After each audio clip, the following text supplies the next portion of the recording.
Bismillahirrahmanirrahim. Assalamualaikum warahmatullahi wabarakatuh.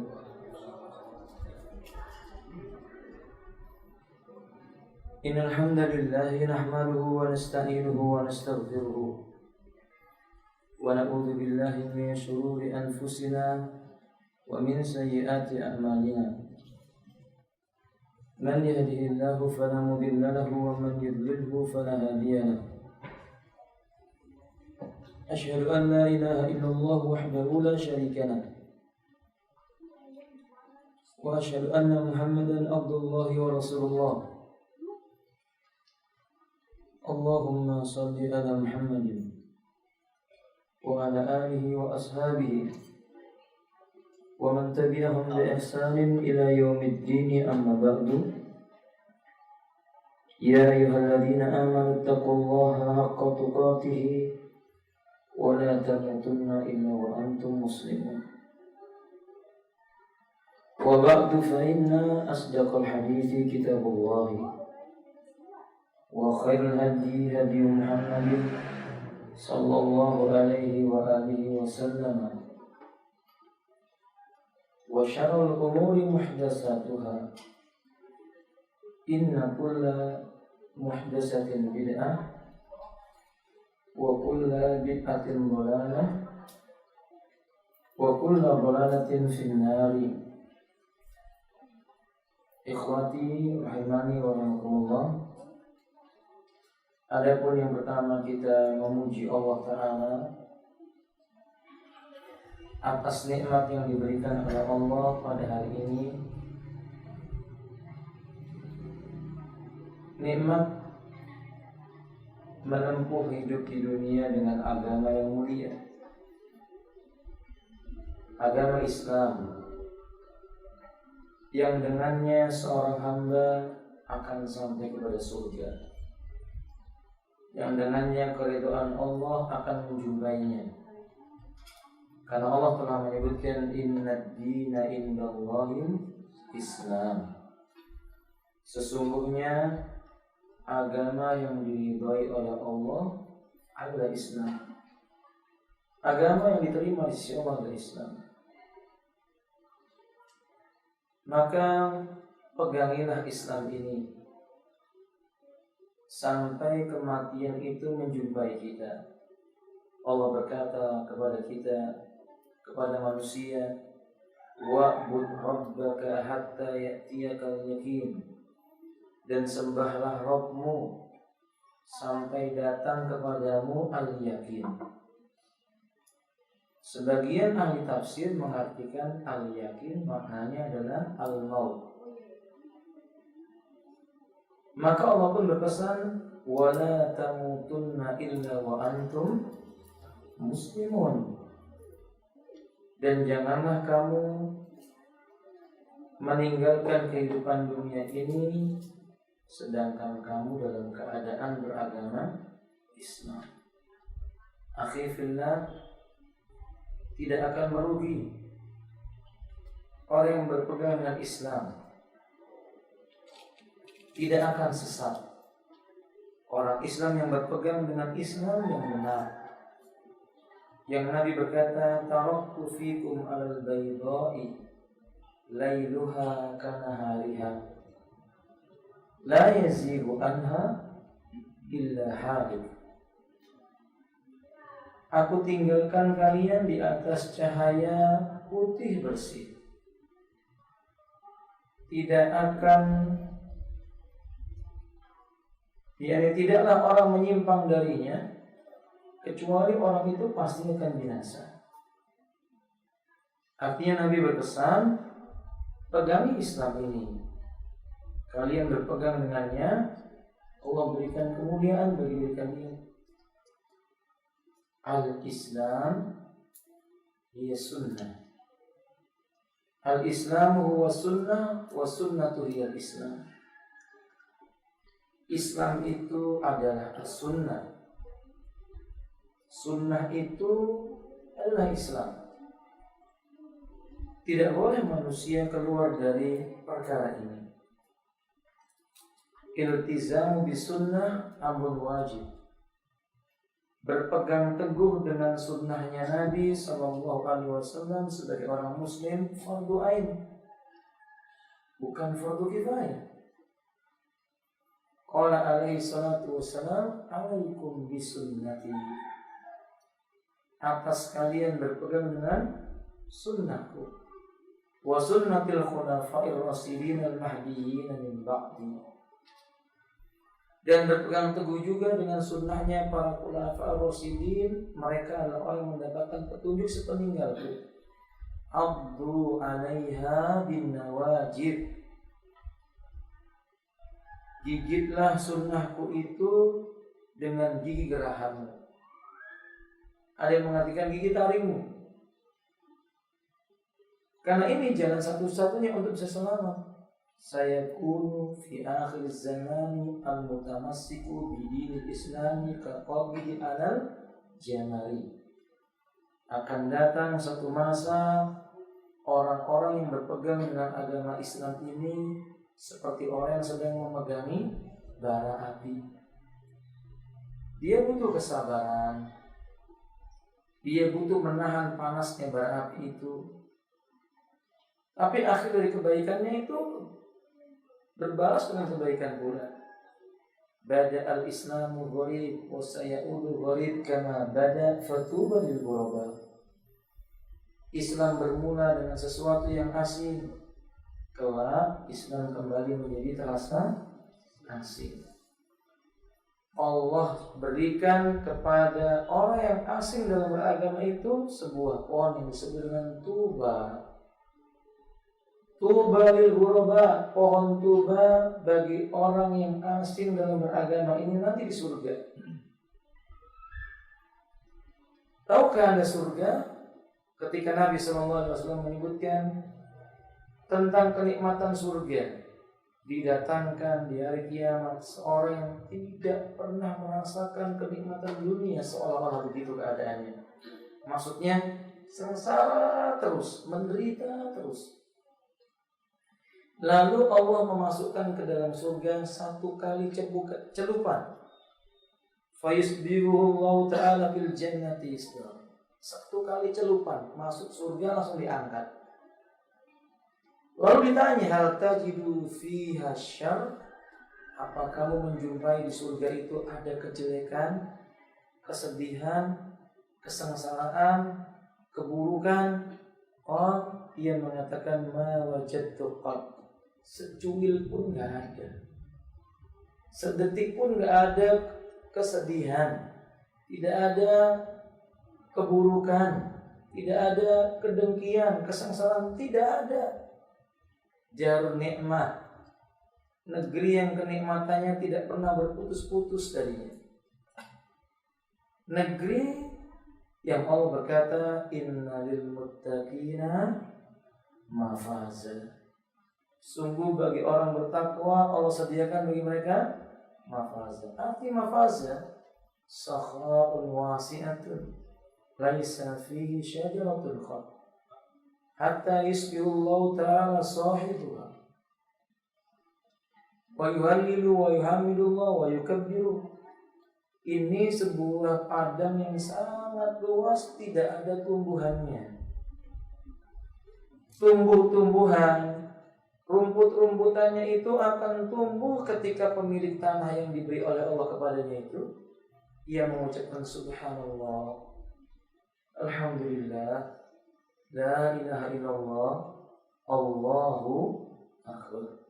Pohonnya tumbuh, rumputnya tumbuh, buahnya keluar, sungainya mengalir. Semuanya dijumpai kenikmatan kebun-kebun surga itu selama bertasbih. Hanya dengan mengucap subhanallah, alhamdulillah. Ia bukan menebar biji, ia bukan pula menuai, bukan pula dia menebar bibit, ia bukan menggali sungai untuk mengaliri, tidak. Ia tinggal mengucapkan subhanallah. Ini jazaa minallah, balasan dari Allah Ta'ala, bima kanu ya'malun, bima kanu yaksibun, yang dulu mereka telah bekerja, beramal di dunia dengan kebaikan.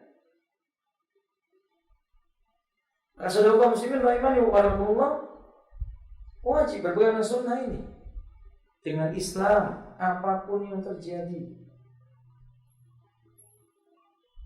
Bal iltizamu bil jamaah. Bahkan juga kita diperintahkan oleh Islam berpegang teguh dengan al-jamaah. Ahyal jamaah unasun muwafiquna bima ja'a minal Qur'ani wa sunnah ala muradillahi wa rasulih ya'maluna bi istita'atihim. Al-jamaah. Apa itu al-jamaah? Sekelompok manusia, segolongan orang yang kehidupan mereka selalu cocok dengan isi Al-Quran, juga sunnahnya Nabi SAW, sesuai dengan keinginan Allah dan Rasulnya. Jadi tidak mesti berkumpul di sebuah tempat. Boleh jadi satu di atas gunung, satu di lembah, satu di lautan, di daratan, pulau yang terpisah. Qala Ibnu Mas'ud radhiyallahu ta'ala an. Kata Ibnu Mas'ud radhiyallahu ta'ala an, al-jama'atu ma wafaqal haqqu in kunta wahdak. Sesuatu yang mencocoki kebenaran sekalipun kamu cuman sendirian. Ibnu Umar radhiyallahu ta'ala menyebutkan anna Umar bin Al-Khattab radhiyallahu ta'ala anhu ma khataba bil Jabiyah. Suatu ketika Umar bin Khattab berkhutbah di sebuah tempat namanya Jabiyatun. yakni nama sebuah tempat. Faqala, kata Umar, qama fina Rasulullah SAW, dulu pernah Rasul berdiri di sekeliling kami sallallahu alaihi wasallam.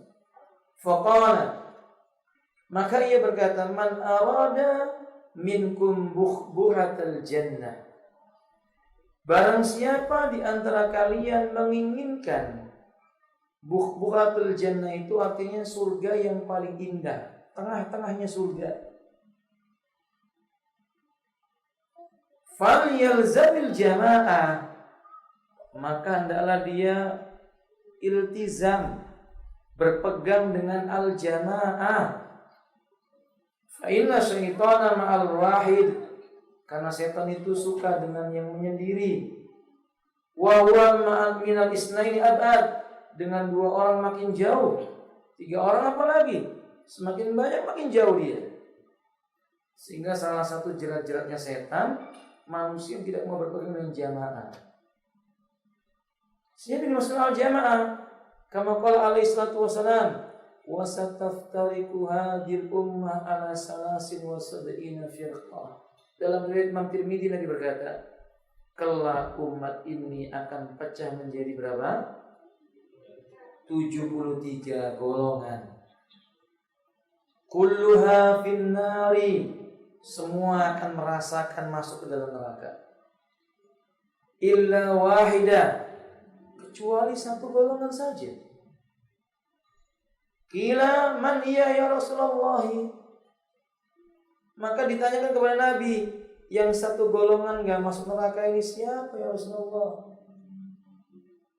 Kita mohon kepada Allah, mudah-mudahan kita termasuk yang satu golongan ini. Qala alaihi salatu wassalam, Nabi mengatakan wahyal jamaah, dia adalah al-jamaah. Hadis ini mesti ditafsirkan dengan hadis yang lainnya. Yang Nabi ditanya, man hiya ya Rasulullah, siapa satu golongan itu? Qal, beliau menjawab, ma ana alaihi wa ashabi. Mereka adalah orang-orang dalam kehidupan dunianya beragama seperti aku. Siapa maksudnya? Rasulullah SAW. Wa ashabi, dan sahabat-sahabatku. Siapa? Abu Bakar, Umar, Utsman, Ali, Muawiyah, Aisyah. dan seluruh para sahabat ridwanullah alaihim ajmain. Ini yang disebut jamaah, berarti bahwa Bapak, bila kita beragama seperti Nabi dan para sahabat dalam beragama, itu namanya al-jamaah. Makanya para ulama menyebutkan wa yusamma bil jama'ati ya jama'atun nabi wa ashabi. Dinamakan al-jamaah itu adalah jamaahnya Nabi dan para sahabat. Mungkin kita tidak bertemu dengannya. Nabi SAW menyebutkan, di akhir zaman ada di antara umatku yang amalan mereka 50 kali lipat lebih baik dari kalian. Dari mereka apa dari kami ya Rasulullah, kata para sahabat. Bahkan dari kalian. Para sahabat heran, kok ada manusia seperti ini? Maka para sahabat menyebutkan, siflana, tolong berikan kepada kami ciri-cirinya. Maka Nabi menyebutkan mereka yang beragama dalam memahami agama seperti aku dan para sahabatku. Ini seperti para sahabat. Kenapa lebih utama? Karena mereka hidup di zaman yang semakin jauh dari Nabi. Artinya fitnahnya makin apa? Cobaannya makin berat. Kalau dulu para sahabat mereka salah, turun ayat, Nabi menasihati. Oh deh, kalau kita para ulama makin nggak ada. Tapi dia istiqomah dengan apa yang dijalankan para ulama, maka bisa jadi ganjarannya berkali lipat. Ini yang mencocoki kehidupan Nabi dan para sahabat dalam beragama di kehidupan dunia. Ini merupakan penjelasan gamblang, terang, tidak seperti perkataan sebagian orang, jamaah itu artinya harus kelompok, golongan, bai'ah. Karena kata mereka, kan ada hadisnya Ustaz, la jama'ata illa bil bai'ah, la jama'ata illa bil imara, wala imarata illa bil bai'ah, wala seterusnya, wala begitu kata mereka. Tidak ada jamaah kecuali ada imam, tidak ada imam kecuali dengan cara di bai'at. Man mata falaysa bi unuqi bai'ah mata mitatan jahiliyah. Barang siapa mati enggak ada ikatan bai'at, maksudnya enggak pernah bai'at, dia mati jahiliyah. Lalu kita tanya, apa maksudnya jahiliyah? Kata mereka kafir. Ya inilah jenis kelompok-kelompok sesat yang suka mengkafirkan. Gara-gara menganggap tidak ada bai'at, lalu kemudian yang mati dalam keadaan tidak dibai'at apa? Kafir. Terlalu cepat kesimpulannya. Padahal kalau kita mau jujur, apa ada para sahabat yang memahami begitu? Tabi'in, tabi'ut tabi'in, imam yang keempat, a'immatul huda. Apakah dia memahami seperti itu? Jawabannya tidak ada. Dan perlu dicatat, tidak setiap makna jahiliyah artinya apa? Tidak setiap makna jahiliyah artinya kafir. Enggak. Apa contohnya, Pak? Nabi SAW menyebutkan, yakni isnatani min umuril jahiliyah, dua perkara termasuk urusan jahiliyah kata Nabi. La yatrukuhal ummati, umatku susah meninggalkannya. Berarti kalau umatnya Nabi melakukan itu, dia telah melakukan perbuatan apa? Jahiliyah. Tapi Nabi menyebutkan ummati, umatku, berarti bukan kafir. Apa kata Nabi SAW? Ada yang tahu ibu-ibu? An-niyah. Dan apa ibu-ibu? Al-fahru bil ansab, bangga dengan nasab. Membanggakan nasab dan melakukan perbuatan niyah. Apa niyah? Meratapi mayit, nangis, meraung-raung, merobek-robek kantong bajunya, mencakar-cakar apa? Tubuhnya, mengacak-acak rambutnya, itu namanya niyah. Apa ada lah orang yang niat tiba-tiba kamu niat ya kamu kafir? Nggak ada. Tapi itu perbuatan apa? Jadi tidak setiap makna jahiliyah itu artinya kufur. Tidak ya ikhwan. Fahim tuh? Nah, selain daripada itu, baiat ada syaratnya. Di antara syarat baiat ada yang dibaiat. Bila ada yang dibaiat tidak boleh lebih daripada satu. Dalam kaidah Islam kalau ada dua orang dibaiat, salah satunya harus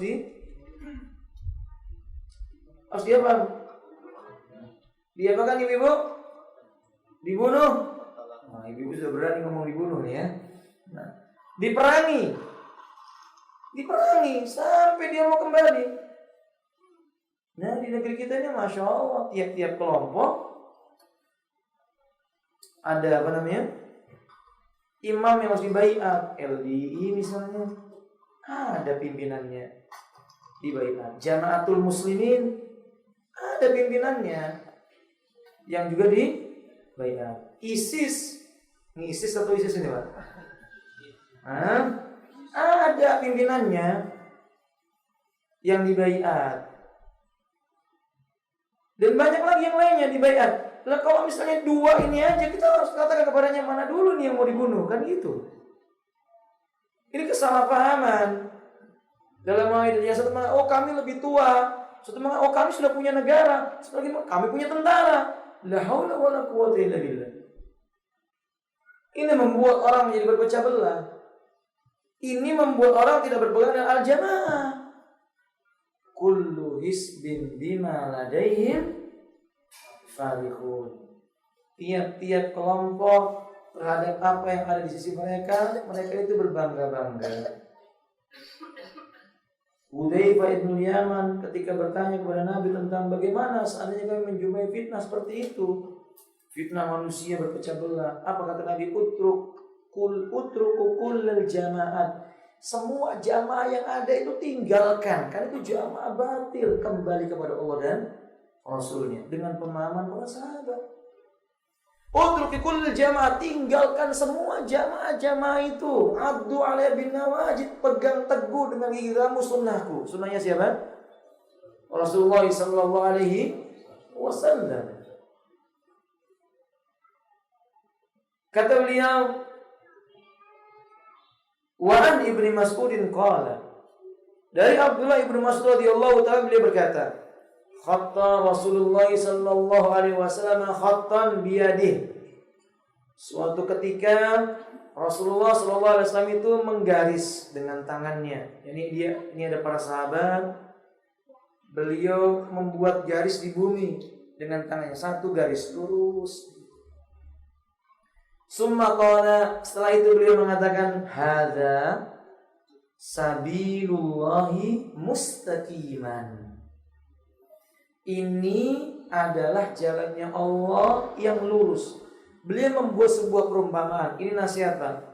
Guru yang baik untuk mendekatkan kepada pemahaman bisa menggunakan perumpamaan-perumpamaan.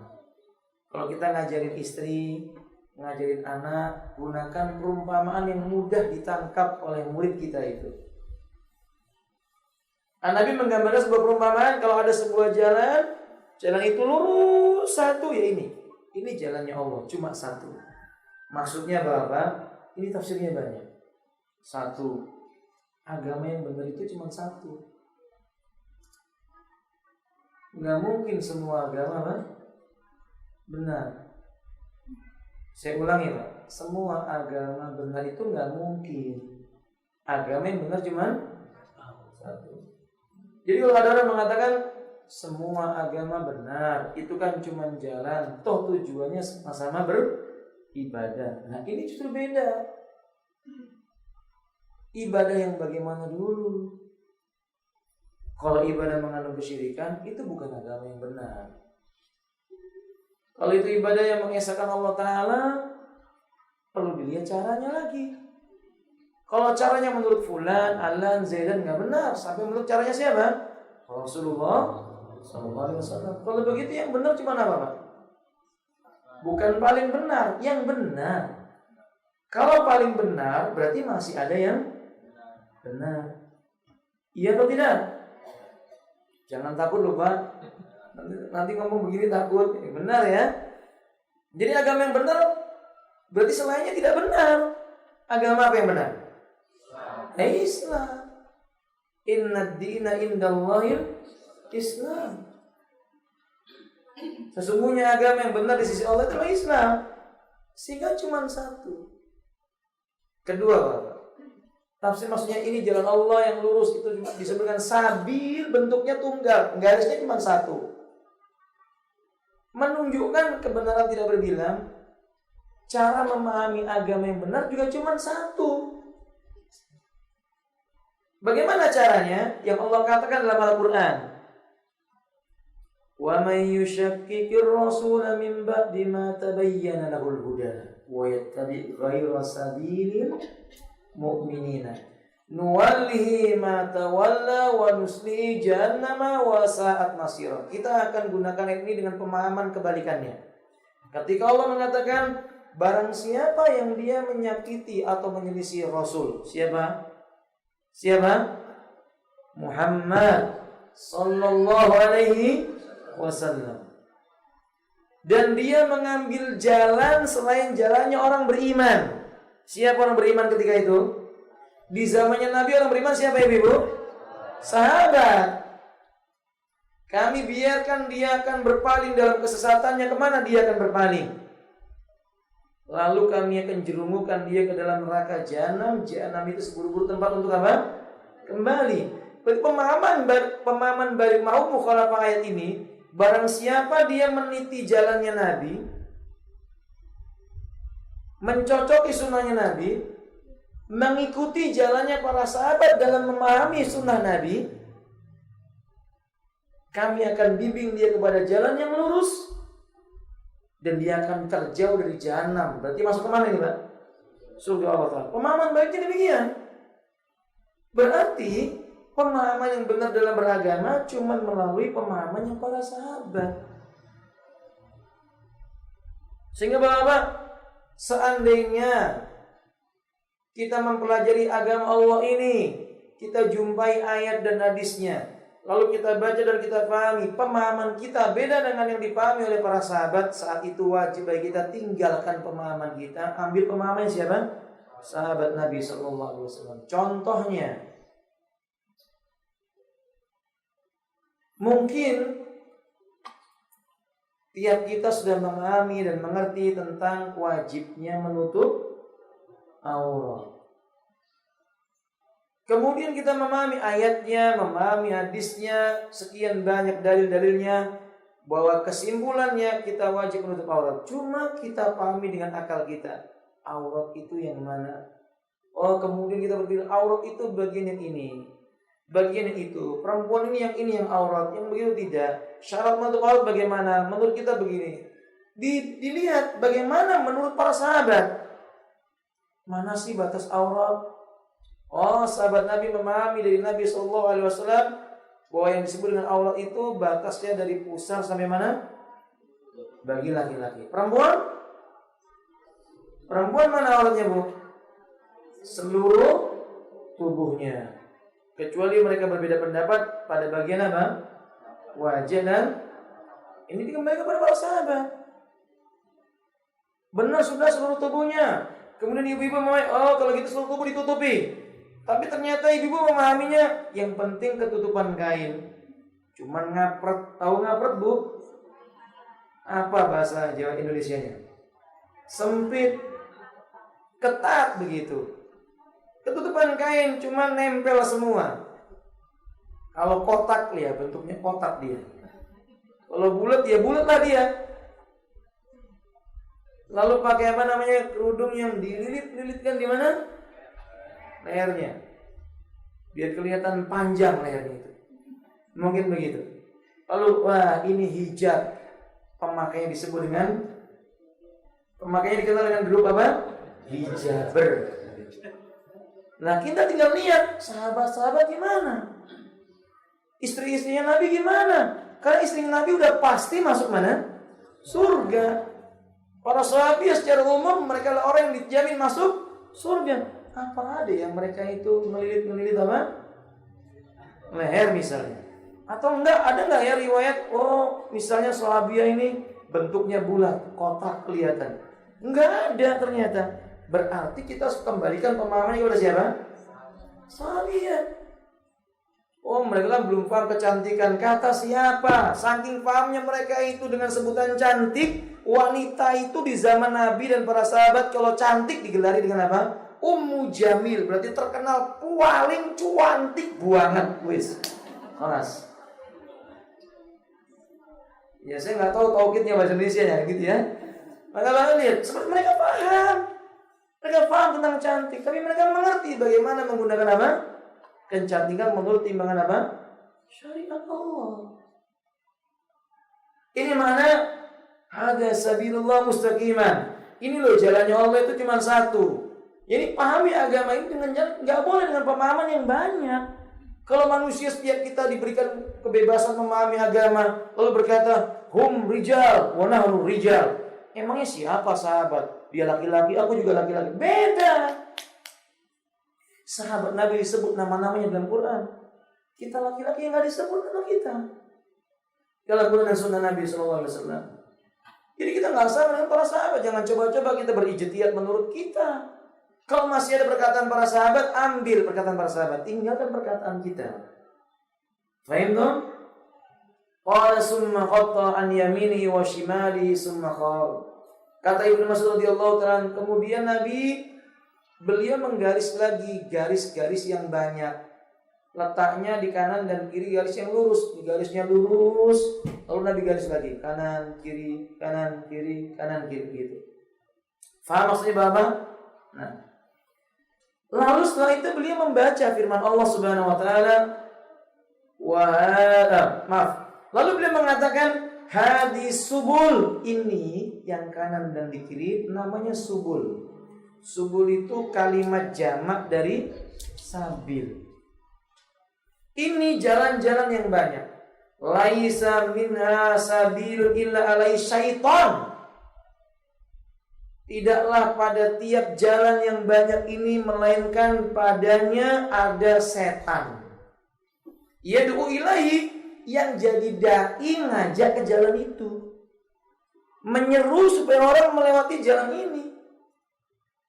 Biasanya dalilnya berkata banyak jalan menuju neraka. Kalau surga cuma satu jalannya. Wadah, Bapak menuju surga itu jalan cuma satu, nggak banyak. Jalan itu jalan Islam. Kata Nabi, mereka menyeru pada tiap-tiap jalannya ada syaitannya. Maka Bapak jumpai, kadang-kadang setan itu bentuknya seperti orang soleh.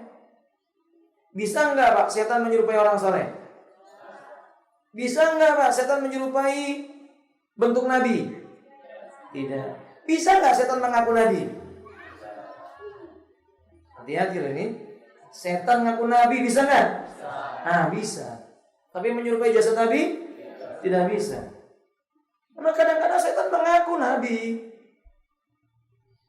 Sebelum dilanjutkan Pak, setan itu dari bangsa jin atau manusia? Ibu-ibu, jin atau manusia? Jin dan manusia. Apa bedanya dengan iblis? Gimana ibu-ibu? Iblis ngajari setan, rajanya setan. Baik. Ikhwati rahimani wa rahimakumullah, iblis terhadap jin itu seperti Adam terhadap manusia. Faham umat? Maksudnya moyangnya manusia siapa? Bapaknya manusia ini siapa? Adam alaihissalam. Lah, moyangnya jin bukan moyangnya setan, moyangnya jin itu adalah iblis. Sedangkan setan itu sendiri dari bangsa jin dan dari bangsa manusia. Mana dalilnya? Ada yang bisa? Apa dalilnya bahwasannya setan itu dari bangsa jin dan manusia? Minal jinnati wan nas, ini apa maksudnya? Enggak apa-apa. Wa kadzalika ja'alna likulli nabiyyin aduwan sayatinal jinni wal insi, kata Allah.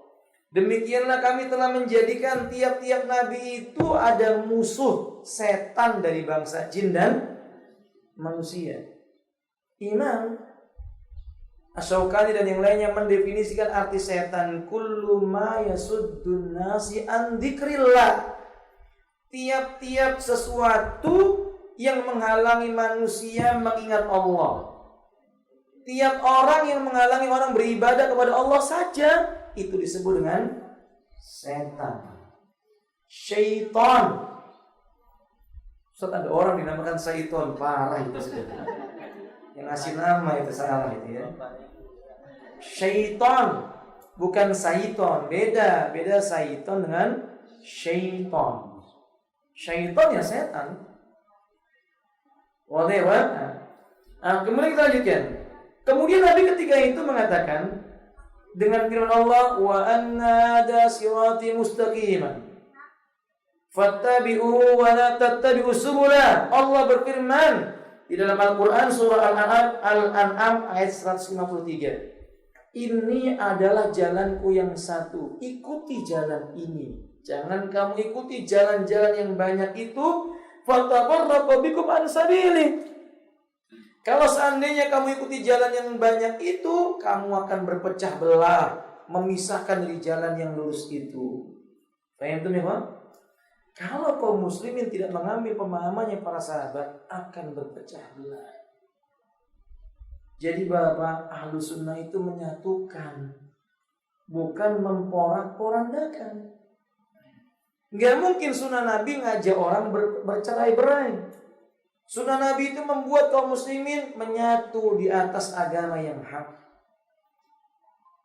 Ibnu Umar berkata, qala Rasulullah sallallahu alaihi wasallam, maaf Ibnu Amr bukan Ibnu Umar. La ya'tiyanna ala ummati kama ata ala bani Israila. Ini loh penyebab pecah belahnya manusia itu. Bapak-bapak dan ibunda sekalian rahimani wa rahimakumullah. Sungguh akan datang sungguh akan ada datang atas umatku ini seperti sesuatu yang pernah datang menjumpai Bani Israel.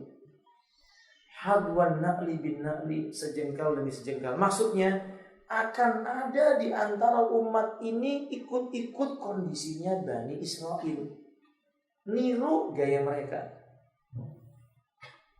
Hadwan na'li bin na'li itu artinya sejengkal demi sejengkal, selangkah demi selangkah. Apa namanya itu Pak? Kalau ini telapak tangan ditempelkan gini pas, nggak menyimpang sedikit pun, nggak menyimpang, nggak pas, ujungnya ketemu ujung, kemudian ketemu, letaknya tepat. Hadwan na'li bin na'li itu begitu. Faham maksudnya Bapak? Ini isyarat. Itu bukan orang kafir kata Nabi yang ikuti Bani Israel, tapi umatnya Nabi, orang Islam. Coba lihat Bapak pemuda-pemuda zaman sekarang. Masya Allah. Nasallallahu ta'ala assalamu alaikum. Kiblat mereka sudah jarang kepada al-Islam. Kiblat mereka lebih kepada mana? Gharbiyah, ke barat-baratan, ke Eropaan, atau apalagi lah namanya kan begitu. Semua begitu. Mulai dari cara bicara, Masya Allah, cara makan. Saya pernah lihat pemuda, Masya Allah, orang Indonesia tuh jalannya kayak anak apa itu namanya itu, yang suka nge-rap gitu loh Pak. Jalannya ini jalan lurus, ngapain kamu goyang-goyang begini? Dia bilang ini gaya anak muda Ustaz. Kan yang penting saya sholat. La haula wala quwwata illa billah. Ini talbisnya setan. Yang penting sholat. Hatinya hati Islam Ustaz. Jasadnya jasad setan. Alhamdulillah. Ya nggak boleh. Nggak boleh. Kayak begitu waktu Anda jumpai bunda sekalian. Lihat pemuda-pemuda, pemudi juga demikian. Kalau ditanya tentang idola, nggak mengenal Abu Bakar As-Siddiq. Siapa Abu Bakar? Nggak paham dia. Umar, Utsman, Ali. Saya pernah adakan apa namanya itu pesantren Ramadan. Ini SMP di dekat sini nih. SMP berapa ini lupa saya. Dekat sini nih Pak. Iya. Saya ketika itu di kelas saya tanya kepada mereka, sebutkan kepada saya Khulafaur Rasyidin. Diam semua. Khulafaur Rasyidin itu siapa Ustaz? Innalillahi. Lalu saya tanya, sebutkan pemain bola termahal sekarang. Semua angkat tangan. Fulan dia sebut. La haula wala quwwata illa billah. Siapa mereka disebut itu? Tidak ada satupun yang muslim ketika itu. Ini loh pemuda zaman sekarang. Ini gambaran dari Nabi Sallallahu alaihi wasallam. Dan itu tidak malu-malu lagi Pak. Niru gaya mereka. SMP telinganya ada apa namanya? Tindiknya. Ditanya, ngapain kamu laki-laki kayak perempuan? Apa kata anak zaman Pak? Apakah para sahabat seperti itu? Tidak. Itu dari tingkah laku, belum cara beragama. Bagaimana cara beragamanya orang Yahudi? Cara beragamanya orang Yahudi mengukur tiap dalil dengan syahwatnya, hawa nafsunya, akalnya. Tatkala ayat itu bertentangan dengan kemauannya, dia akan memutar balik atau mencari-cari jalan yang lainnya. Allah telah menurunkan Taurat, Zabur terhadap Nabi. Taurat kepada siapa ibu-ibu? Musa. Zabur kepada Daud. Kedua-duanya Nabi yang diutus kepada Bani Israil. Di dalam dua kitab ini ada penjelasan haramnya babi. Ada penjelasan tentang haramnya babi. Orang Yahudi itu paham. Tapi mereka tidak memakan daging babinya. Cuma memanfaatkan minyak babinya. Ketika mereka ditanya, kenapa engkau gunakan minyak babi? Mereka kan ayatnya menyebutkan larangan makan. Berarti kalau gunakan untuk melumuri kapal, membuat kapal, bikin lampu, nyala apinya, nggak apa-apa. Maka kami jual. Loh, uangnya untuk apa? Ya untuk makan juga. Sama. Nah, sudah mulai ada sebagian orang yang udah beragama dengan agama Islam pakai akalnya. Ia pahami agama ini dengan cara-cara akal mereka. Apa kata Nabi SAW? Hatta in kana minhum man ata ummah ala niyatan lakana fi ummati may yasna'u dzalik, naudzubillah. Sampai-sampai dijumpai di dalam tubuh orang Yahudi itu menikahi ibu kandungnya terang-terangan, maka dalam tubuh umat ini akan ikut-ikut seperti itu. Maksudnya betapa rusaknya sudah ini, Pak. Kerusakannya luar biasa. Naudzubillah min dzalik. Wa inna bani Israil tafarraqat ala sintain wa sab'ina millah. Bani Israil terpecah menjadi 72 golongan. Wa tafarraqat ummati ala salasin wa sab'ina millah. Umatku pecahnya lebih dahsyat. Berapa? 73. Kulluhum finnar. Semuanya bakal masuk ke dalam neraka. Illa millatan wahidah, kecuali cuma satu. Qalu man hiya ya Rasulullah? Siapa itu ya Rasulullah? Qal ma ana alaihi wa ashabi. Mereka adalah orang-orang yang dalam beragama seperti aku dan para sahabatku. Ikhwati rahimani wa rahimakumullah. Maka dari sini Nabi pun berpesan, alaikum bisabili wa sunnah. Maaf, Ubay bin Ka'ab mengatakan alaikum bisabili wa sunnah. Atas kalian berada di satu jalan yang lurus ini dan pegangi sunnah. Fa innahu laisa min abdin ala sabilin wa sunnatin dzakarur rahman fa fadat aynahu min khasyatillah wa tamassahun nar wa inna iqtisadan fi sabilin wa sunnatin khairun min ijtihadin fi khilafin wa inna iqtisadan fi sabilin wa sunnatin khairun min ijtihadin fi khilafin. Sungguh orang yang menetapi satu jalan yang lurus dan sunnahnya Nabi, ketika diingatkan kepadanya Ar-Rahman, mengalirlah air matanya, tumbuh rasa takutnya kepada Allah karena kedalaman pemahaman agama yang lurus. Dia khawatir kalau akan dijilat oleh api neraka.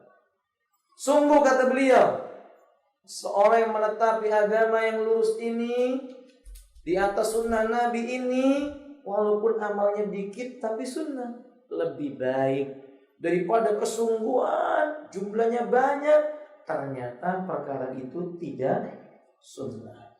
Berarti riwayat ini menjelaskan, Bapak Ibu sekalian, segala perkara yang ada pada kita, baik itu urusan dunia maupun urusan akhiratnya, selesai dan akan mendatangkan kebahagiaan kalau dipegangi padanya sunnah Nabi Sallallahu Alaihi Wasallam. Berumah tangga itu juga akan menjadi sempurna, terasa nikmat, mudah menyelesaikan permasalahan di dalamnya kalau pemilik rumah tangga itu mau menjalani sesuai dengan sunnahnya Nabi. Karena Bapak saudara muslimin, tabiatnya manusia itu kan sebenarnya niru, jiplak. Tabiatnya manusia itu dia jiplak, melihat sesuatu dia akan menjiplak lalu dia mengembangkannya. Itu tabiat manusia. Nah sesungguhnya kalau kaum muslimin memahami yang pantas dijiplak dan ditiru dan mendatangkan kebaikan, jiplakan ini kepada siapa? Nabi Sallallahu Alaihi Wasallam. Dan itu wakil, Pak. Oke, ini dahulu Bapak, orang dahulu kalau sedih, dalam kondisi mereka sedang bermasalah, kemana larinya Pak? Ke masjid. Karena mereka tahu orang terbaik di muka bumi ini kalau punya masalah datang kemana? Masjid. Coba sekarang, karena banyak nonton sinetron, nonton siaran-siaran televisi dan semisalnya, punya masalah, kemana larinya? Bu, kemana Bu? Bukan ibu-ibu yang saya maksud, maksudnya orang-orang itu bagaimana kemana larinya? Ke naik klub, ke hiburan malam. Allah Ustaz. Karena menjiplak. Kadang-kadang mereka menjiplak tingkah laku orang yang jelas-jelas tingkah lakunya setan, ditiru. Kenapa mereka tidak meniru jalan yang ditempuh oleh Rasulullah SAW, di mana kita sudah mengetahui kisahnya Rasulullah SAW dalam menempuh kehidupan ini tidak ada bagian sekecil apapun yang patut dicela, tidak ada. Semua bagian-bagian di jalan Nabi itu terpuji dan mulia. Rumah tangga Nabi itu contoh yang paling mulia. Kehidupan Nabi bermasyarakat contoh yang paling mulia. Bila pemimpin mencontoh bagaimana Nabi memimpin itu contoh yang paling mulia. Bila seorang guru dia mencontoh bagaimana Nabi menjadi seorang guru, maka dia contoh yang paling mulia. Bila dia seorang pekerja, lihat Nabi adalah pekerja. Dan Nabi adalah contoh yang paling mulia. Semua lini dicontohkan oleh Nabi Sallallahu Alaihi Wasallam. Maka pantaslah kalau Allah berkata, laqad kana lakum fi Rasulillahi uswatun hasanah. Sungguh pada diri Rasulullah sallallahu alaihi wasallam bagi kalian ada suri tauladan yang baik. Nah, bila rahimahullah. Kemudian beliau mengatakan, memegangi sunnahnya Nabi sallallahu alaihi wasallam dalam beragama itu tidak boleh setengah-setengah. Ya, ceburkanlah diri kita dengan sunnah Nabi sallallahu alaihi wasallam ini dengan keseluruhan. Seperti Allah berkata, ya ayyuhalladzina amanu dukhulu fis-silmi kafah. Hai orang-orang yang beriman, masuklah kamu ke dalam Islam secara menyeluruh. Sunnah adalah Islam, tadi sudah saya jelaskan di awal. Maka kalau mau berpegang sunnah Nabi, ya sudah tuluskan hati kita ini sunnah Nabi. Hukum kita kembalikan kepada Allah dan sunnah Nabi Sallallahu Alaihi Wasallam. Allah akan berikan kebaikan. Dan Bapak berpegang dengan sunnah itu nikmat. Suatu ketika ada seorang yang berkata kepada Imam Ahmad, semoga Allah memberkahimu di atas Islam. Apa kata Imam Ahmad? Dan sunnah. Ditambahi. Dan apa? Sunnah. Untuk membedakan berapa banyak orang yang mengaku Islam tapi tidak berpegang dengan apa? Sunnah Nabi SAW. Dan sekarang itu Pak, kalau kita mengatakan sunnah itu menjadi pembeda yang sangat amat tegas antara ahlus sunnah dengan ahlul ahwa. Karena memang setan tidak suka bila manusia berpegang dengan sunnah Nabi SAW. Tapi perlu dicatat, makna sunnah itu bukan yang dipahami oleh orang banyak secara umum, dikerjakan dapat pahala, ditinggalkan tidak. Bukan sekedar itu maknanya, luas. Tiap-tiap yang datang dari Nabi maka disebut apa? Sunnah Rasulullah sallallahu alaihi wasallam. Nah, sebaliknya berpegang dengan selain sunnah itu tercela. Memegangi perkara baru yang enggak ada contohnya dari Nabi dalam beragama itu tercela. Apa ada dalilnya? Ada. Man ahdasa fi amrina hada ma laysa minhu ma laysa fi fawaradun. Wa fi riwayah ma laysa minhu fawaradun. Barang siapa membuat perkara baru tidak ada perintah dari kami, yakni dalam urusan agama, maka dia tertolak. Ini menunjukkan dicela. Juga Nabi mengatakan dari Abdurrahman ibn Amr as-Sulami wa Hujar ibn Hujar, dia berkata, ataina al-Irbad bin Sariyah. Datang kepada kami sahabat Nabi namanya Irbad bin Sariyah. Wa huwa mimman nazala, dia termasuk orang di mana turun firman Allah, wala 'alal ladina idza ma atauka litahmilahum qultu la ajidu ma ahmilukum alaihi wa sallamna wa qulna atainaka zayra wa aidina wa muktabisina qala yubat shalla bina Rasulullah sallallahu alaihi wasallam as-subha yaumin summa aqbalaina biwajhi. Ini kisah yang panjang. Kata beliau, suatu ketika Nabi pernah sholat bersama kami, sholat subuh. Selesai sholat subuh, beliau menghadapkan wajahnya kepada kami. Fawa'adana mau'idatan balighah. Mau'idatan balighah. Lalu Nabi tiba-tiba memberi wejangan yang sangat indah. Darapat minal uyun, membuat kami yang mendengar meneteskan air mata. Wa wajilat minhal qulub, hati orang yang ada semua bergetar. Faqala qail, tiba-tiba ada yang berkata, ya Rasulullah sallallahu alaihi wasallam, kana di mau'idatul muwaddi, seolah-olah kok ini seperti wejangan orang yang mau meninggalkan seseorang, seperti orang yang mau pergi jauh, maksudnya mau meninggal dunia. Famada ta'adu ilaina, kalau begitu apa nasihat kamu yang akan kami pegangi? Apa nasihat kamu kepada kami agar kami memeganginya? Qal, kata Nabi, usikum, aku wasiatkan kepadamu. Satu, kata beliau, bitaqwallah, bertakwalah kepada, apa maksudnya Bapak? Beramal kebaikan sesuai dengan keinginan Allah dan Rasulnya. Sholat yang benar, puasa yang benar, sedekah yang benar, haji yang benar, takwa kepada Allah. Wasam'i wa ta'ah. Kedua, dengarkan dan taati. Bagi wanita, dengarkan suamimu, patuhi suamimu, jangan selisih suamimu, kecuali pada perkara-perkara yang padanya menyelisihi syariat Allah Subhanahu wa ta'ala. Ibu nggak boleh menolak ajakan suami, membantah perintah suami, melanggar larangan suami, selama perkara itu tidak melanggar syariatnya Allah. Kalau ibu dikatakan jangan pergi pengajian, jangan ke pengajian, temani saya nyuci mobil, misalnya begitu. Gimana Bu? Dipatuhi atau tidak? Hah? Bapak-bapak dipatuhi nggak Pak? Saya pahami ini, sini bantu nyuci mobil, ngajinya lain waktu saja. Dipatuhi atau tidak? Ragu-ragu ada suaminya kali di sini ya. Nggak apa-apa, gimana Bu? Dipatuhi atau tidak? Bapak-bapak dipatuhi atau tidak Pak? Dipatuhi. Kalau suaminya mengajarkan apa yang diperlukan istrinya. Mau kemana nih? Mau taklim? Apa kajian hari ini? Oh, hukum seputar haid dan nifas. Sudah, belajar sama saya. Nyuci mobil dulu, nanti belajar. Maka wajib dipatuhi. Bantu cuci mobil, setelah itu minta, ayo terangkan kepada saya mana hukum haid dan nifas. Karena ini hak dia. Kalau suaminya nggak tahu hukum-hukum ini nggak bisa, padahal itu perkara yang boleh, talimnya apa nih tentang tata cara sholatnya Nabi. Wah ini saya nggak bisa, saya belum tahu. Tapi nggak apa, lain waktu aja nggak bisa, dia harus hadir.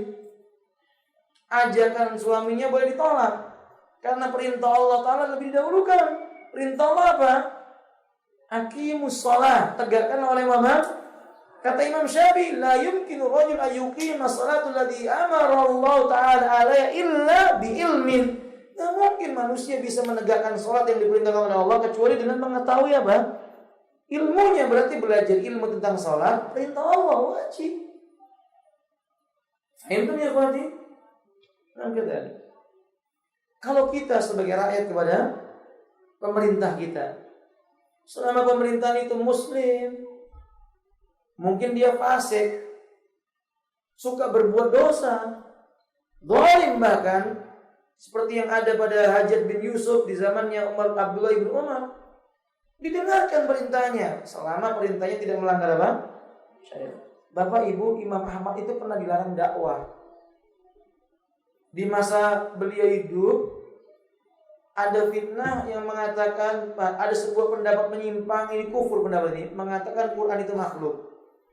Dia bekerja sama dengan Umara, dan Umara ketika itu punya keyakinan yang sama dengan ulama yang rusak ini. Lalu mereka membunuh tiap-tiap orang yang tidak mau mengatakan Quran itu apa? Makhluk. Imam Ahmad tetap dengan lantang mengatakan Quran itu kalamullah.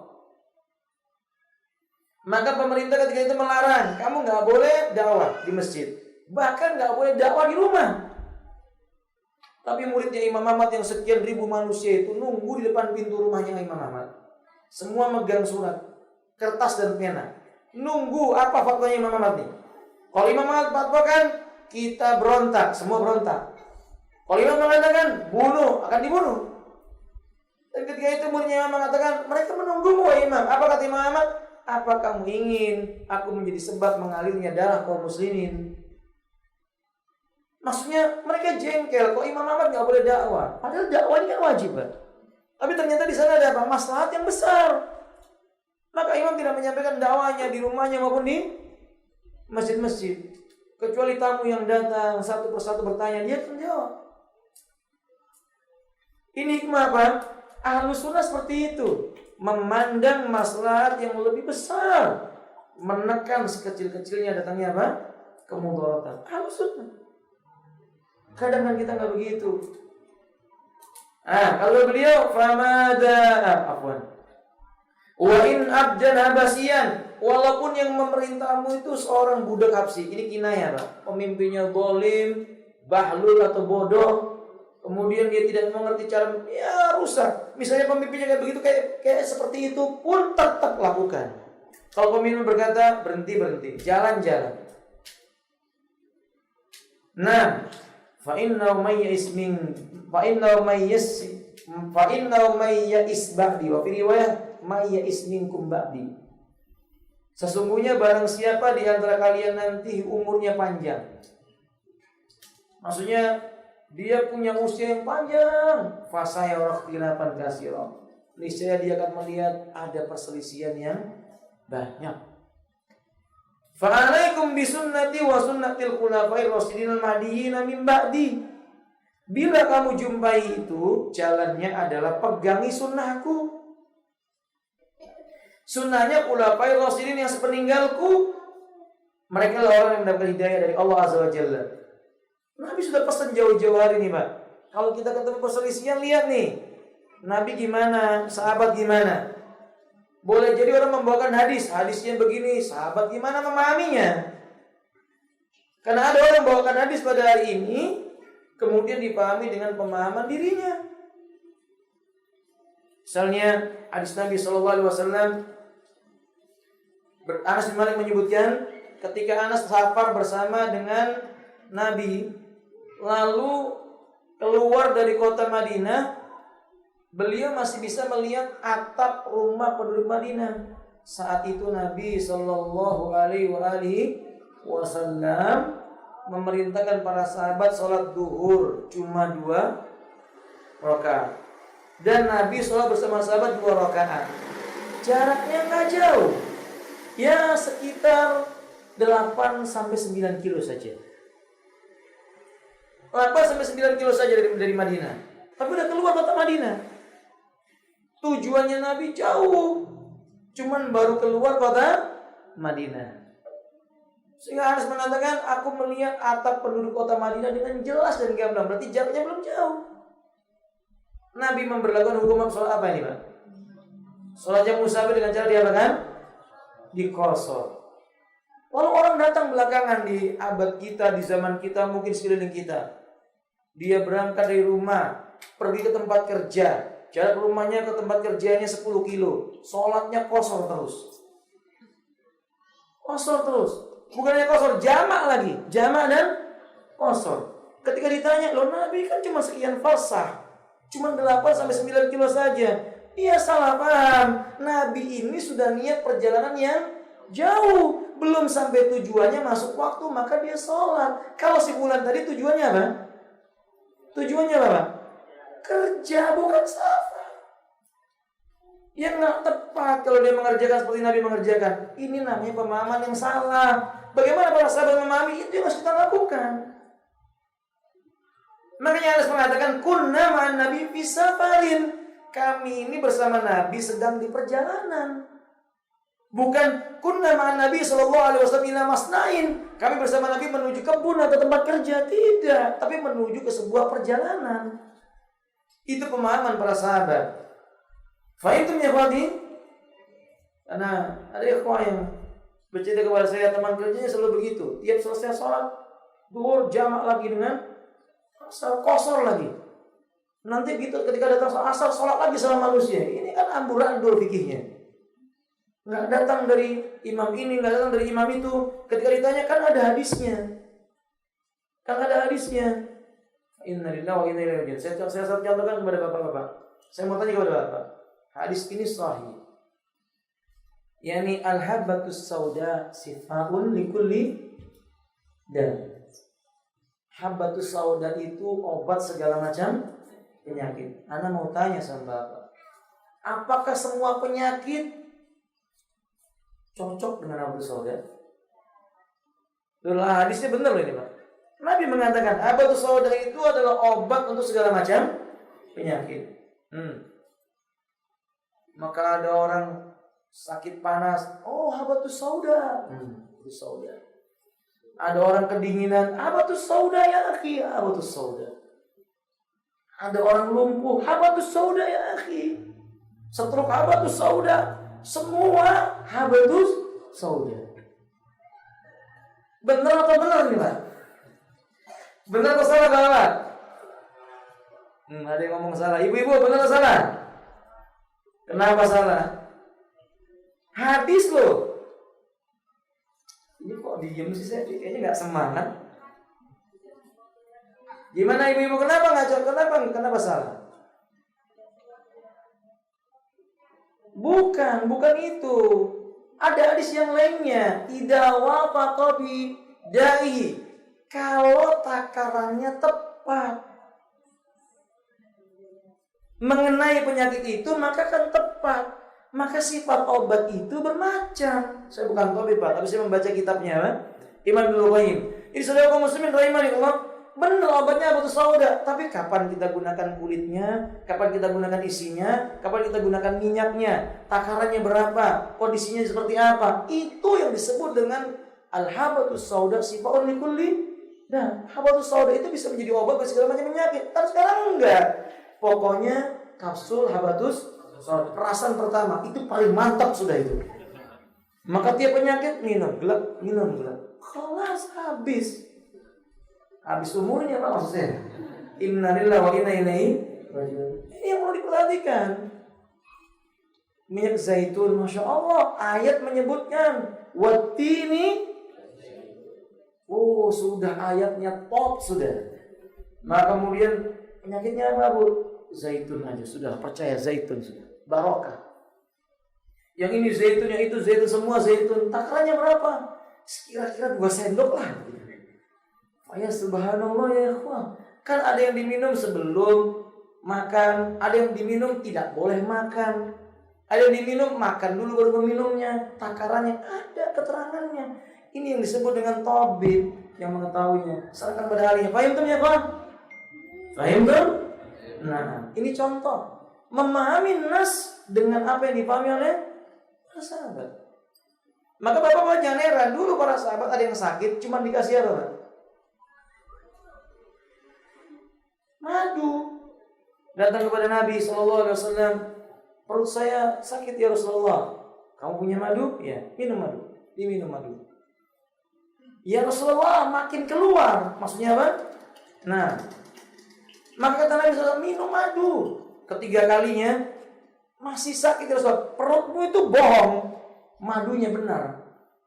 Kalau bapak-bapak praktekkan itu nggak sama, Pak. Ini Nabi yang mengatakan madu ya, perutmu yang bohong itu. Tiba-tiba bapak datang anaknya, Bi, perut saya sakit, minum madu nak, minum madu. Bi, makin mencret ini, Bi, minum madu nak. Bi, makin sakit, perutmu bohong. Besoknya meninggal ya, Pak. Nah, bila meninggal karena dia mungkin saja dia nggak paham sakitnya apa. Paham tuh? Karena madu itu ada apa namanya? Ada caranya kapan dia itu diminum dengan cara air terlebih dahulu kemudian dimasukkan madu. Madu terlebih dahulu kemudian dimasukkan air, atau madu saja tanpa air, atau minum air dulu kemudian baru minum madu. Itu ada ketentuannya. Faham dong? Nah, jadi antum yang mau coba-coba jadi tabib harus belajar dulu. Karena sekarang ini banyak pemuda semangat banget jadi apa? Tabib. Setiap sesuatu bekam, pokoknya bekam sudah. Sakit ini bekam, sakit itu bekam. Antum sakit apa ya akhi? Insya Allah ini loh, kaki saya yang ini nggak bisa gerak, bekam sudah bekam. Insya Allah. Bapak, mata saya kabur-kabur, bekam ya akhi. Dan ini kejadiannya ya Alhamdulillah. Ustaz Abu Muhammad menceritakan ada seorang wanita yang matanya kabur, dibekam buta akhirnya. Karena dia nggak tahu bagaimana cara membekam, kapan waktunya, bagian mana yang harus dibekam. Ini perlu ijtihad yang kuat. Itu adalah urusan dunia. Gimana kalau urusan akhirat? Urusan akhirat, mesti kaum muslimin memahami dalilnya dengan yang dipahami oleh para sahabat Nabi. Mari kita lihat ini Pak. Dahulu diceritakan bahwa sahabat Nabi ini melakukan perjalanan. Di tengah jalan ada batu yang runtuh, kena kepala salah seorang sahabat, luka. Qadarullah, rombongan sahabat ini bermalam. Lalu di malam itu yang kepalanya luka ini, takdir Allah dia mimpi junub. Sebelum sholat subuh dia bertemu dengan teman-temannya. Pendapat kalian bagaimana nih? Ada rukhsah bagi saya untuk tidak mandi atau harus mandi? Kata mereka teman-temannya, kami tidak memandang adanya rukhsah buatmu. Mandi dia Pak.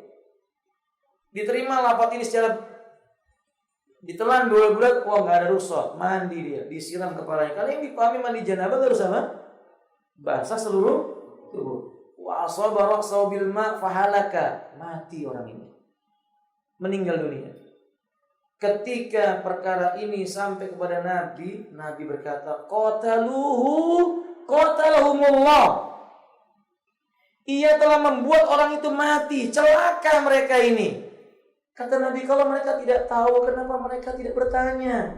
Innamas su'alu sifaul karena bertanya itu obat dari ketidaktahuan. Maksudnya bahwa tidak boleh serampangan. Urusan agama itu kalau fatwanya salah membuat orang menjadi binasa. Kalau yang binasa dirinya sendiri itu beda. Ini membuat orang lain jadi apa? Binasa. Mesti dikembalikan pemahamannya kepada Al-Quran dan Sunnah dengan pemahaman para sahabat. Ridwanullah alaihim alal jami'. Saya contohkan begini, ikhwati rahimanillah. Kami menjumpai ada seorang yang lupa tentang beberapa gerakan yang sunnah di dalam sholat. Beberapa gerakan yang sunnah di dalam sholat, yaitu mengangkat tangan ketika sholat, mengucapkan takbir lebih daripada sekali ketika sholat Id. Allahu Akbar, alhamdulillahirabbil alamin. Dia nggak takbir lagi Pak. Mestinya takbirnya berapa kali? 7 di awal rakaat yang kedua berapa? Dia tidak. Allahu Akbar, alhamdulillahirabbil alamin. Di belakang sudah subhanallah, ar-rahmanir rahim, subhanallah, Maliki yaumiddin, sampai waladhdallin tetap subhanallah. Dia bertanya kepada saya ketika itu, Ustaz, kejadiannya di salah satu lokasi di Total yang ketika itu sholat. Dia tanya kepada saya, ini gimana hukumnya Ustaz? Terus saya tanya, yang bilang apa yang dilakukan Ustaz itu? Ustaz itu mewajibkan bagi jamaahnya untuk sujud sahwi. Ini kan salah. Enggak ada para sahabat yang menerangkan perkara sunnah bila ditinggalkan harus sujud. Enggak ada. Mestinya nggak perlu sujud sahwi. Mengangkat tangan lebih daripada sekali itu cuman sunnah, tidak sampai pada derajat apa? Wajib. Faham dong? Ini contoh. Ini berbahaya. Membuat orang bisa mewajibkan yang tidak wajib atau meremehkan suatu perkara yang tadinya itu wajib. Wallahu ta'ala a'lam bissawab. Nah, makanya sekalian kata beliau, alaikum bisunnati wa sunnati khulafa'ir rasyidin al-mahdiyyin. Kalau kata beliau bagaimana?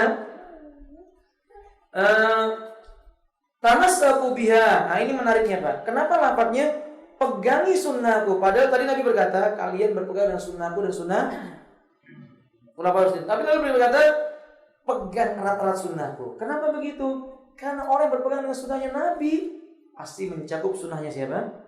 Khulafa'ir rasyidin. Ini juga isyarat beratnya akhir zaman di mana manusia akan memegang sunnah ini terasa berat juga, Pak. Abdu alaihi bin nawajid wa iyyakum wa muhdatsatil umur. Hati-hati dengan perkara-perkara yang diada-adakan dalam urusan agama. Fa inna kullu muhdatsatin bid'atun wa kullu bid'atin dhalalatun. Karena sesungguhnya tiap perkara yang diada-adakan itu disebut dengan apa? Dan tiap-tiap bid'ah itu apa? sesat. Dan jangan a priori dulu dengan istilah bid'ah. Kan yang sesat itu urusan agama. Bid'ah dalam urusan apa? Kalau dunia enggak. Antum mau bikin baju sekarang model putih yang seperti ini kancingnya, besok pakai apa namanya? Resleting misalnya. Atau mungkin antum enggak pakai apa lagi, langsung bulat aja masuk, enggak ada masalah. Fahim tuh ikhwati? Ini urusan dunianya. Wala sudah kaum muslimin, kesimpulannya kata beliau, ketahuilah perpecahan itu adalah tipu daya iblis. Sebagai penutup ini Pak, nanti kita tanya jawab. Waspadai tipu daya iblis itu. Ternyata Bapak, talbisnya iblis itu jalannya enggak satu. Jalannya banyak. Kalau Bapak membaca firman Allah yang berbunyi, wala tattabi'u khutuwatis syaitan. Jangan kamu ikuti langkah-langkahnya syaitan. Innahu lakum aduwwun mubin. Sesungguhnya bagimu setan adalah musuh yang nyata. Disebutkan di sini khutuwat. Arti khutuwat, saya ingin ulang, kalau ibu sudah pernah mendengar, Sufyan Ats-Tsauri mengatakan khutuwatus syaitan akhafu minal harir. Langkahnya setan itu lebih halus dibandingkan apa? Sutra. Bapak-bapak sudah pernah memakai sutra? Kain sutra itu kalau menyentuh kulit nggak kerasa, saking apa namanya? Halusnya. Nah, langkah setan lebih halus dari itu. Na'udzubillahi minasyaitonir rajim. Nah, lalu Imam Mujahid menafsirkan khutuwatis syaitan, langkah setan itu 3. Ibu-ibu, yang pertama apa ibu-ibu? Asyahwah. Yang kedua syubhat. Yang ketiga apa ibu-ibu? Bid'ah. Saya mau tanya kepada Bapak Ibu, apakah syahwat ini tercela dari ujung sampai ujungnya? Apakah semua syahwat itu tercela? Jawabnya tidak. Bahkan Allah telah menciptakan kita dengan membekali syahwat supaya kita bisa mendapatkan kebaikan. Bisa makan karena kita punya syahwat. Kalau kita nggak punya syahwat, kita nggak bisa merasakan manis, asam, gurih. Itu syahwat. Syubhat. Apa syubhat itu? Kerancuan berpikir. Maka pertanyaan, berpikir menggunakan apa? Akal. Kalau begitu, apakah akal tercela? Tidak. Akal tidak tercela. Tapi beberapa perkara dalam menggunakan akal menjadi tercela. Nanti saya akan ringkaskan. Ketiga apa ibu? Bid'ah. Bid'ah. Kenapa bid'ah terjadi? Semangat dalam ibadah. Apakah semangat dalam ibadah tercela? Tidak. Yang tercela semangat dalam ibadah tapi tidak dibarengi dengan apa? Ilmu. Maka Bapak, syahwat, syahwat atau hawa nafsu, kemudian akal dan semangat, kalau diatur dengan syariat, ini akan membawa kepada kebaikan. Iblis menggunakan langkah ini dengan cara apa? Islamu biha, membuat melampaui batas apa yang ada padanya. Syahwatnya melampaui batas. Ya, makan cukup 2-3 piring, dia 5 piring. Itu syahwat. Itu udah masuk dalam kategori langkah syaitan. Masuk dalam kategori langkah syaitan. Syubhat misalnya apa? Berpikir memahami agama dengan takaran benar dan tidaknya pakai apa? Akal, pakai akalnya. Salah. Beda, karena semangat dalam agama, makin banyak ibadah, makin banyak apa? Kebaikan. Ini langkah setan semua. Nah, kita mesti waspada. Kadang kita tidak menyadari yang kita lakukan itu ternyata langkah syaitan. Dan setan itu, Pak, tidak tidur. Menurut pendapat mayoritas para ulama. Hasan al-Basri pernah ditanya, ayana musyaitan, apakah setan itu tidur?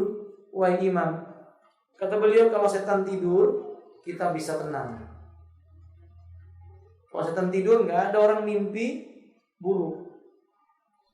Bukankah kita pernah mimpi buruk, Pak? Itu diganggu oleh apa? Setan itu seluruh umurnya dan usahanya dihabiskan untuk mengganggu manusia.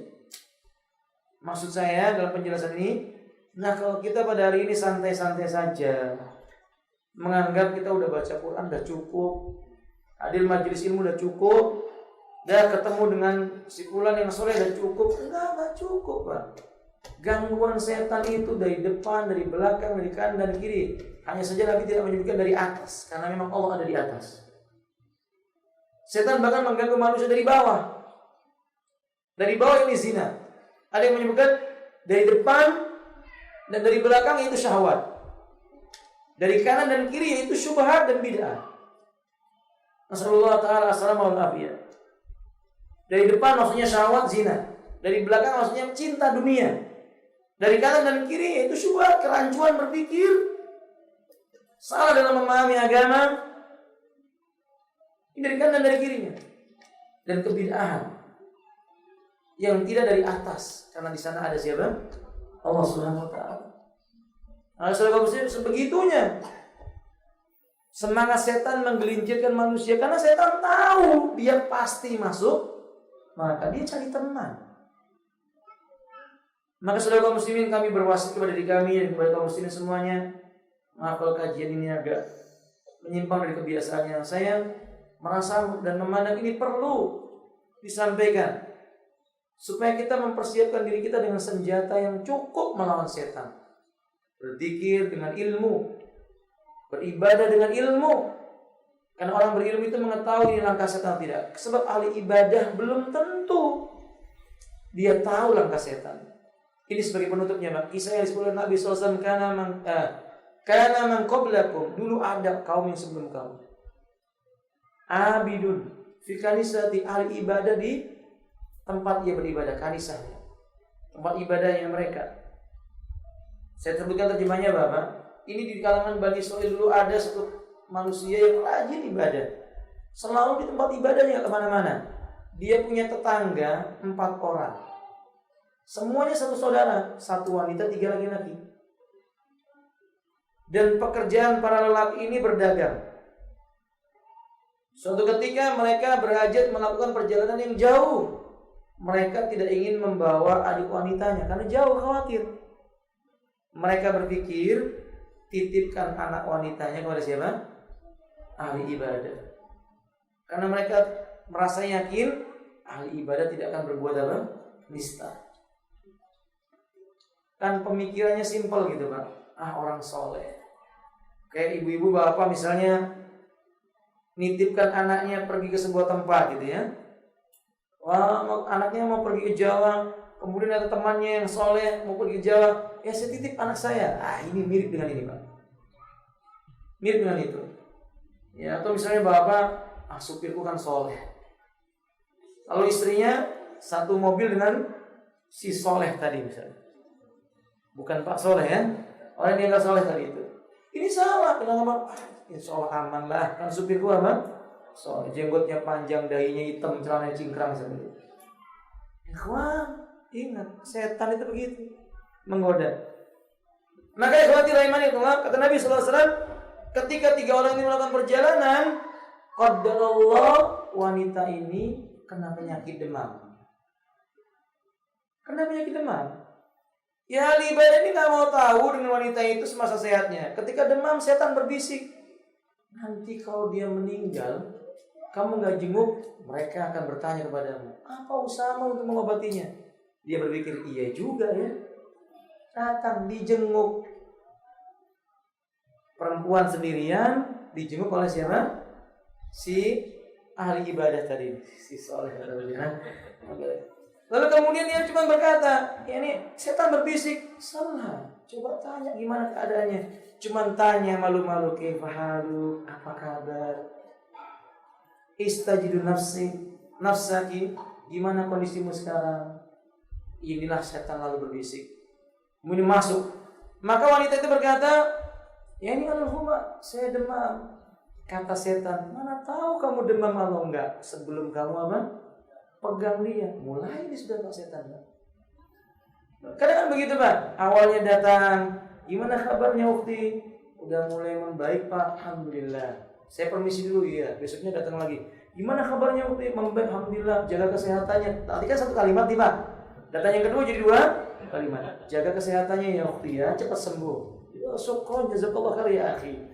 Besoknya datang lagi. Gimana kabarnya akhi? Jaga kesehatannya akhi. Ada nggak yang jenguk sudah? Kasihannya lama banget Ukti di sini. Apa yang bisa saya bantu? Setan masuk sudah ini Pak. Yang tadi itu ternyata dipegang dengan tangannya. Kata lu mah, ini demam. Setan berbisik, kamu gak punya obat. Jalan satu-satunya kamu harus memeluknya. Dipeluk. Jatuh di dalam perbuatan zina. Apa setan berhenti di situ? Ini namanya khutuwat, Pak. Khutuwat, langkah. Sejengkal. Naudzubillahi minasyaitonirrajim. Maka ketika dia sudah berbuat zina dengan wanita tersebut, naudzubillah, dia menyesal. Dia ingin tobat. Tapi setan berbisik, nanti bila keluarganya pulang, lalu mengetahui adiknya dalam kondisi hamil, engkau yang berbuat, dia akan bercerita kepada semua manusia. Manusia akan menghancurkan tempatmu ibadah, bahkan akan membunuhmu. Maka dia berkata, lalu apa yang harus saya lakukan? Mulai konsultasi dengan siapa?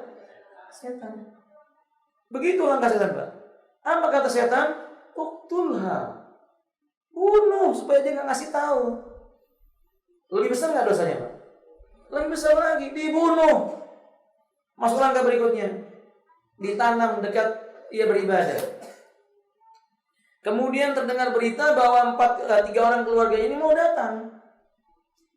Apakah berhenti sampai situ setan, Pak? Tidak, setan nggak berhenti sampai orang ini betul-betul sesat. Dolla dolalan ba'ida atau yudillum dolalan ba'ida, ingin menyesatkan manusia ke dalam kesesatan yang sangat jauh. Begitu 3 keluarga ini sudah mau sampai menjumpainya, setan berbisik, sekarang siapa yang mau nolong kamu? Kalau dia bertanya, mana adiknya? Engkau mengatakan meninggal dunia. Lalu dia bertanya, mana kuburnya? Lalu ia bongkar kuburnya. Di sana ada bekas tikaman pedangmu. Siapa yang mau menolong kamu? Kamu nggak akan selamat.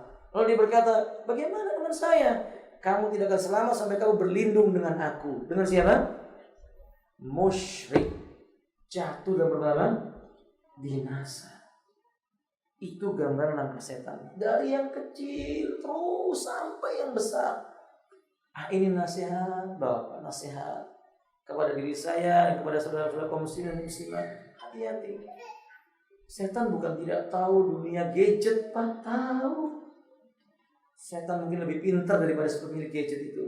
Awalnya cuma apa? Grup apa namanya itu, Pak? Ini kan cuma grup dakwah.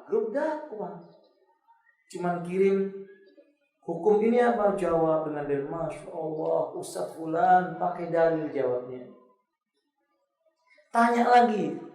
Sudah mulai terus begini tanya bertanya pada kondisi khalwat. Gak peduli dengan suaminya, membanding-bandingkan si ustadznya. Ini langkah setan. Tutup. Bapak juga begitu. Kalau seandainya ada telepon masuk perempuan, jangan malah permisi ya Mi, ada telepon. Pergi mau dengan yang ketiganya setan. Nggak boleh. Laki-laki kalau terima telepon nyaringkan. Nih dengar nih, ada si Fulana ini dia telepon ini. Kalau istrinya mengatakan nggak apa-apa, biar aku percaya, berarti setannya istrinya ini, Pak. Karena dia mau wasiatkan sesuatu yang buruk. Nggak boleh. Istrinya harus mengatakan, oh ya nggak boleh, ya biar terima, didengarkan. Tutup pintu setannya. Waduh. Begitu pula kalau kita melihat istri kita telepon dengan laki-laki, ditanya, nggak boleh. Sekedar nanya pun tetap harus ditanya. Tadi siapa yang telepon? Nadanya jangan siapa yang telepon, jangan tanya siapa yang telepon. Supaya dia tahu bahwa itu haram. Nggak boleh Pak laki-laki berdua-duaan telepon-teleponan asik sambil mesam-mesem begitu. Suaminya Masya Allah hatinya sakit tapi gerundel. Cuman dayus, tahu dayus? Nggak bisa menegakkan kebenaran. Tanya, ini siapa itu Mi? Jangan ulangi lagi Mi. Besok-besok kalau laki-laki nelpon, tunggu saya. Biar saya dengar apa yang dia mau bicarakan. Karena bisa jadi kalau kamu tidak terfitnah, laki-laki itu yang terfitnah. Kan begitu Bapak? Kalau mungkin dia tidak terfitnah, kamu yang tidak terfitnah. Kalau kamu dan dia tidak terfitnah, aku suamimu yang terfitnah. Paham? Itu baru laki yang jauh dari gangguan syaitan. Insya Allah. Kalau perlu ambil handphonenya,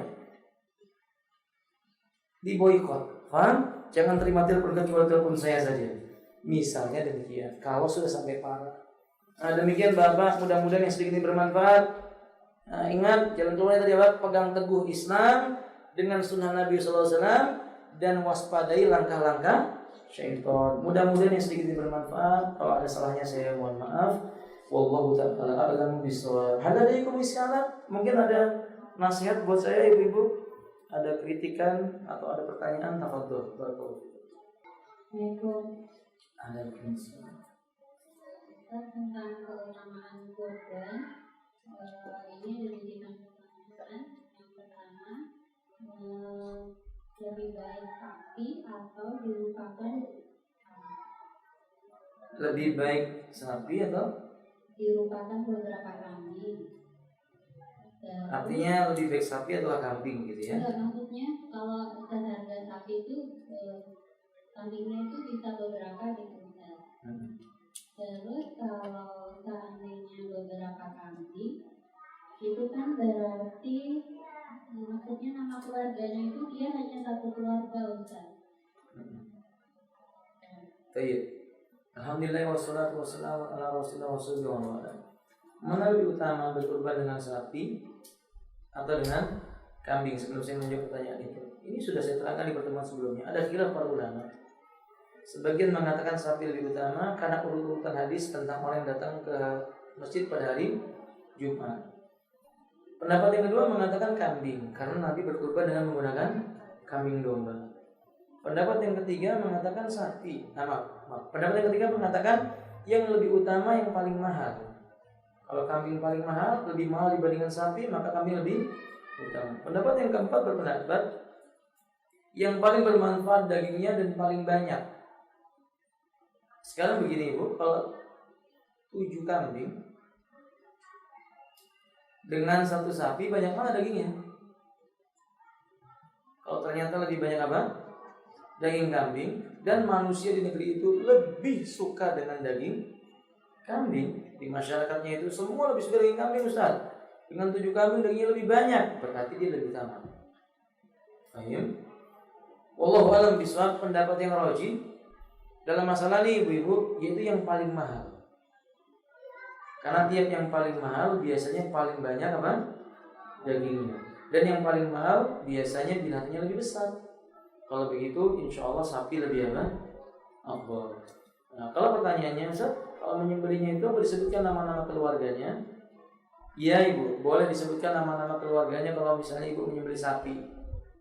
Ya Allah, terimalah ini kurban dariku dan dari fulan bin fulan, fulan bin fulan, fulan bin fulan. Nah, boleh.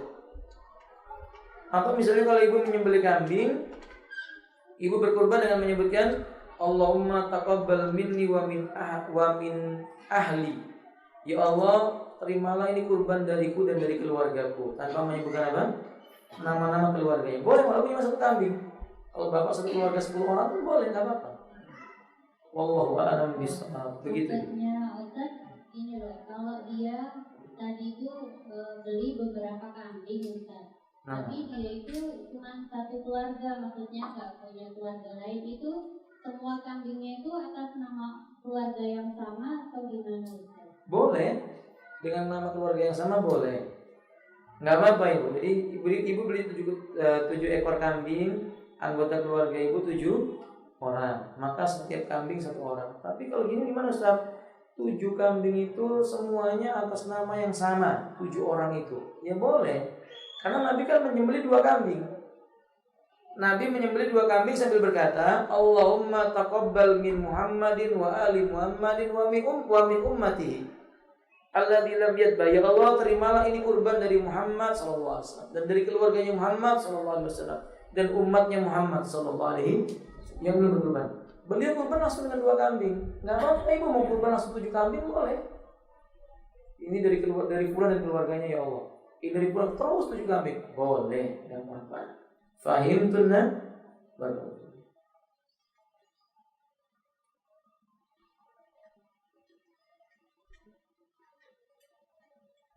Cukup umat?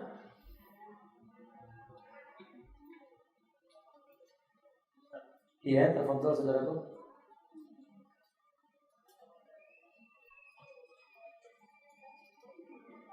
Ya, silakan. Anak bertanya tentang pemahaman asobia. Asobia. Itu yang dimaksud asobia itu seperti apa dan sekarang Nah, dari untuk sholat jamaah di masjid lagi dikarenakan dia menganggap salah satu kita tuh asobiah.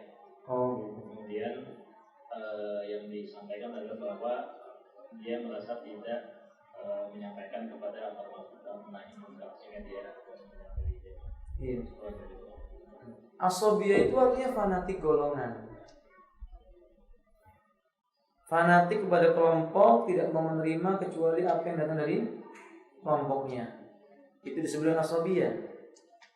Bila yang disampaikan kelompoknya kebenaran, maka tidak dilarang.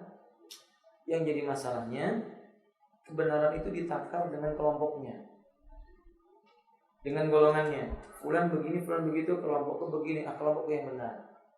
Ini asobia yang dilarang. Tapi kalau dia mengatakan kelompokku begini, dalilnya ini, kelompok yang lain dalilnya begitu, nggak benar dalil mereka itu, salah pemahamannya. Ternyata kelompok yang ini benar pemahamannya, itu asobia yang tidak dilarang.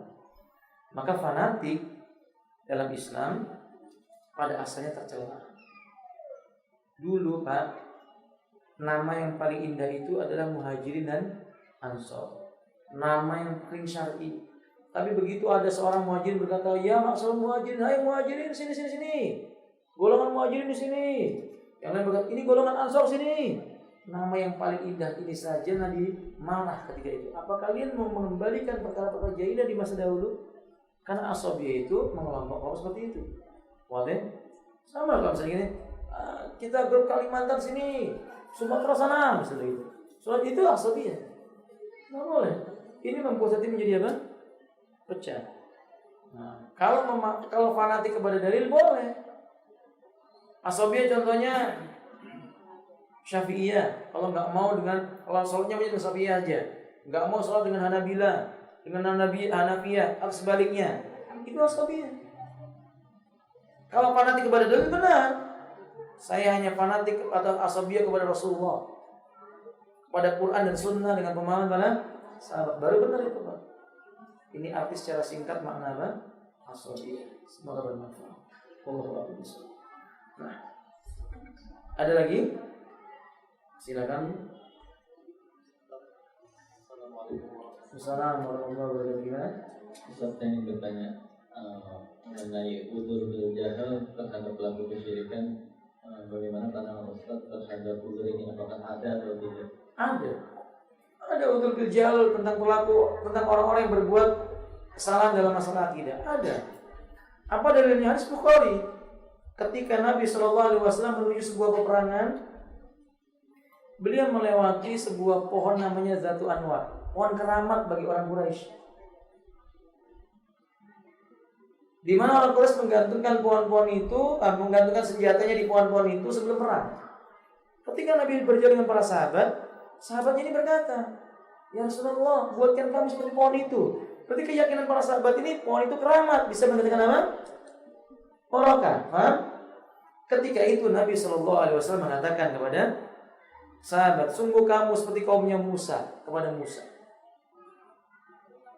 Artinya Nabi mengingkari keyakinanmu ini batil, ditegakkan hujah dulu kepadanya. Kamu salah, keyakinanmu keliru. Nabi udah langsung mengatakan, loh kamu kok percaya sama pohon itu? Kufur kamu? Enggak. Nabi tegakkan dulu nasihat kepadanya. Nggak boleh, hanya kepada Allah. Seorang harus menggantungkan urusannya. Ini menunjukkan bukti udzur apa bil jahal. Contoh udzur bil jahal yang lainnya. Saya mau tanya sama antum, kalau ada orang nggak percaya bahwa Allah Maha Kuasa, kafir nggak? Kalau ada orang mengatakan saya nggak percaya Allah itu Maha Kuasa sampai saya melihat sendiri buktinya, kufur nggak orang ini? Ragu-ragu antum. Kalimat ini kalimat apa Tapi menakjubkan. Nabi menceritakan suatu kaum di masa sebelum kaum ini datang, ada seorang ayah berkata kepada anaknya, "Nak, bila aku nanti mati, bakar jasadku." Abunya bagi menjadi 3 tempat. 1 ditaburkan di gunung, 2 ditaburkan di pinggir pantai, 3 taburkan di padang pasir. Lalu dia berkata, kalau memang Allah berkuasa atasku, maka dia akan mengumpulkan jasad. Berarti kan dia ragu Allah Maha Kuasa. Ternyata ketika orang ini dibangkitkan oleh Allah Ta'ala, Allah tersenyum. Allah masukkan dia ke dalam apa? Surga. Kenapa? Ketika dia ditanya, dia takut kalau disiksa. Dia melakukan itu, dia takut disiksa. Berarti kan kebodohan dia. Allah memberi uzur baginya. Enggak langsung dikatakan apa? Kafir. Soalnya yang di pedalaman dapat udur dulu.